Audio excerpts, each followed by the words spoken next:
Mark chapter 9. And he said to them, Truly I say to you, there are some standing here who will not taste death until they see the kingdom of God come with power.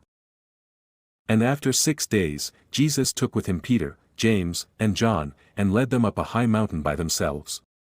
And he was transfigured before them. And his clothes became radiant, intensely white, as no one on earth could bleach them. And there appeared to them Elijah with Moses, and they were talking with Jesus. And Peter said to Jesus, Rabbi, it is good that we are here. Let us make 3 tents, one for you and one for Moses and one for Elijah. For he did not know what to say, for they were terrified. And a cloud overshadowed them, and a voice came out of the cloud, This is my beloved Son, listen to him. And suddenly, looking around, they no longer saw anyone with them but Jesus only. And as they were coming down the mountain, he charged them to tell no one what they had seen, until the Son of Man had risen from the dead. So they kept the matter to themselves, questioning what this rising from the dead might mean. And they asked him, Why do the scribes say that first Elijah must come? And he said to them, Elijah does come first to restore all things. And how is it written of the Son of Man that he should suffer many things and be treated with contempt?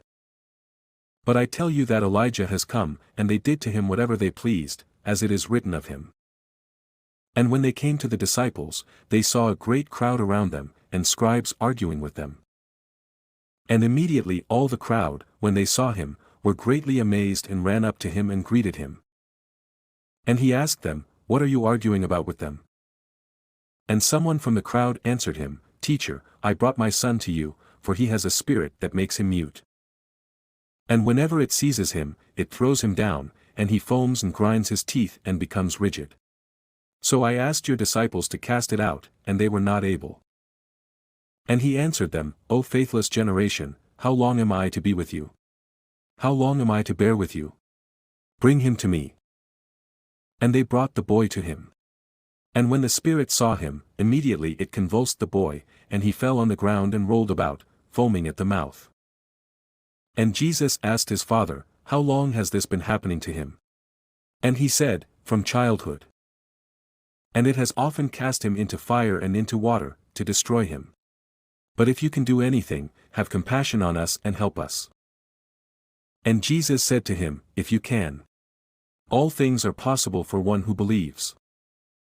Immediately the father of the child cried out and said, I believe, help my unbelief. And when Jesus saw that a crowd came running together, he rebuked the unclean spirit, saying to it, You mute and deaf spirit, I command you, come out of him and never enter him again.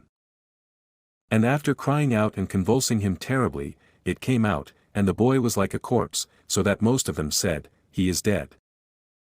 But Jesus took him by the hand and lifted him up, and he arose. And when he had entered the house, his disciples asked him privately, Why could we not cast it out? And he said to them, This kind cannot be driven out by anything but prayer. They went on from there and passed through Galilee.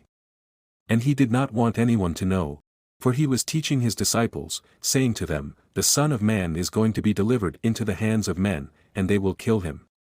And when he is killed, after 3 days he will rise. But they did not understand the saying, and were afraid to ask him. And they came to Capernaum. And when he was in the house he asked them, What were you discussing on the way? But they kept silent, for on the way they had argued with one another about who was the greatest.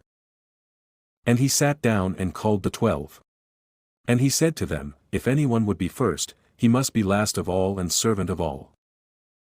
And he took a child and put him in the midst of them, and taking him in his arms, he said to them, Whoever receives one such child in my name receives me, and whoever receives me, receives not me but him who sent me.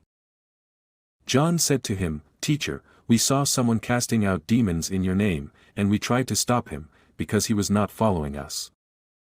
But Jesus said, Do not stop him, for no one who does a mighty work in my name will be able soon afterward to speak evil of me. For the one who is not against us is for us. For truly, I say to you, whoever gives you a cup of water to drink because you belong to Christ will by no means lose his reward. Whoever causes one of these little ones who believe in me to sin, it would be better for him if a great millstone were hung around his neck and he were thrown into the sea. And if your hand causes you to sin, cut it off. It is better for you to enter life crippled than with 2 hands to go to hell, to the unquenchable fire. And if your foot causes you to sin, cut it off. It is better for you to enter life lame than with 2 feet to be thrown into hell.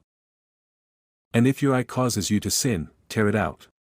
It is better for you to enter the kingdom of God with 1 eye than with 2 eyes to be thrown into hell, where their worm does not die and the fire is not quenched. For everyone will be salted with fire. Salt is good, but if the salt has lost its saltiness, how will you make it salty again? Have salt in yourselves, and be at peace with one another.